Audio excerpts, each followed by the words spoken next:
अमेरिकी डॉलर को घुटनों पर लाने में जुटा चीन। तकनीक के दम पर चीनी ड्रैगन का सबसे बड़ा गेम। दुनिया में अपनी धमक बढ़ाने के लिए चीन ने एक और कदम आगे बढ़ा दिया है। जहां दुनिया इस वक्त कोरोना संकट से जूझ रही है, तो इस बीच चीन तेजी से डिजिटल करेंसी की टेस्टिंग कर रहा है और कहा जा रहा है कि चीन अमेरिकी डॉलर को धरातल पर लाने के लिए इस अभियान में जुटा है। इस करेंसी को चीन सरकार का समर्थन मिल चुका है और इसे पायलट प्रोजेक्ट के तौर पर शुरू भी किया जा चुका है। मीडिया के कुछ धड़े में इस डिजिटल करेंसी की लंबे दिनों से चर्चा है, जिसे डिजिटल वॉलेट में स्टोर किया जा सकता है। इसका बैंक अकाउंट से कोई लेना देना नहीं है। कुछ मीडिया रिपोर्ट में यह भी बताया गया है कि पिछले साल चीन के कुछ शहरों में इसे आगे बढ़ाया गया था। सरकार पायलट प्रोजेक्ट में इसकी सफलता देखना चाहती है ताकि सही गलत का अंदाजा हो सके। चीन के स्थानीय मीडिया के अनुसार शेनझेन, सुझाऊ, चेंगडू और जियोंगयान में इस डिजिटल करेंसी को सीमित स्तर पर शुरू किया गया है। चाइना डेली की एक रिपोर्ट में कहा गया है कि पिछले साल मई महीने की सैलरी इसी डिजिटल करेंसी के रूप में दी गई। कुछ सरकारी कर्मचारी और नौकरी पेशा लोगों को क्रिप्टो करेंसी में सैलरी दी गई। कुछ लोगों को ट्रांसपोर्ट सब्सिडी के रूप में डिजिटल करेंसी दी गई। दुनिया पर चीन की डिजिटल करेंसी धाक की कोशिश। चर्चा है कि चीन बीजिंग विंटर ओलंपिक 2022 से पहले इस करेंसी को पूरी तरह से उतार देगा। बीजिंग पूरी दुनिया को यह संदेश देना चाहता है कि डॉलर की तुलना में उसके युआन की ताकत ज्यादा है। इसका इस्तेमाल ओलंपिक जैसे वैश्विक कार्यक्रम में वो कर सकता है। ओलंपिक को इसलिए चुना जा सकता है क्योंकि उस वक्त पूरी दुनिया की निगाह चीन पर होगी। वो डिजिटल करेंसी के माध्यम से अपनी धाक जताने की कोशिश करेगा।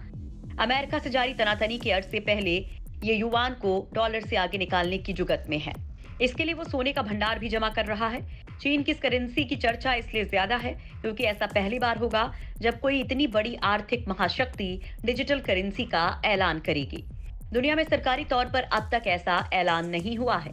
चीन की जहां तक बात है तो वहां पहले से कुछ क्रिप्टो करेंसी चलन में है, जैसे अलीबाबा ग्रुप की अलीपे या टेंसेंट होल्डिंग की वीचैट। लेकिन इस करेंसी को सरकार से मान्यता प्राप्त नहीं है। क्रिप्टो करेंसी लाने के पीछे बड़ी वजह चीन का मोबाइल ऐप का बाजार है। चीन की जीडीपी में मोबाइल ऐप से होने वाली कमाई का हिस्सा 16% तक है। युआन की तुलना में डिजिटल करेंसी के माध्यम से ऐप की खरीद बिक्री ज्यादा आसान होगी। अमेरिका को तेजी से पछाड़ने में जुटा चीन। चीन ने साल 2014 से ही डिजिटल करेंसी की कोशिश तेज की है।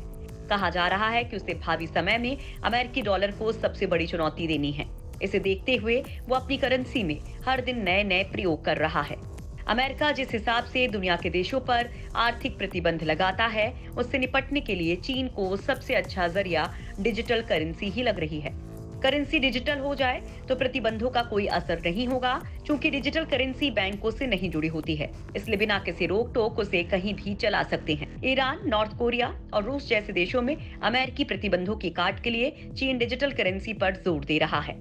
चीन दोनों तरह की मुद्रा, डिजिटल युआन और अपने इलेक्ट्रॉनिक पेमेंट प्लेटफॉर्म जैसे कि अलीपे और वीचैट के जरिए पूरी दुनिया में अपना प्रभाव जमाना चाहता है। जानकार मानते हैं कि डिजिटल करेंसी की मदद से चीन अफ्रीका, मध्य पूर्व के देशों और उत्तर पूर्व एशिया में अपनी मौजूदगी बढ़ाना चाहता है। हालांकि अभी ये साफ नहीं है कि चीन डिजिटल युआन को कब राष्ट्रीय स्तर पर लॉन्च करेगा और डिजिटल करेंसी के लिए क्या नियम होंगे। कहा जा रहा है कि बीजिंग ओलंपिक तक ये माजरा पूरी तरह से साफ हो जाएगा।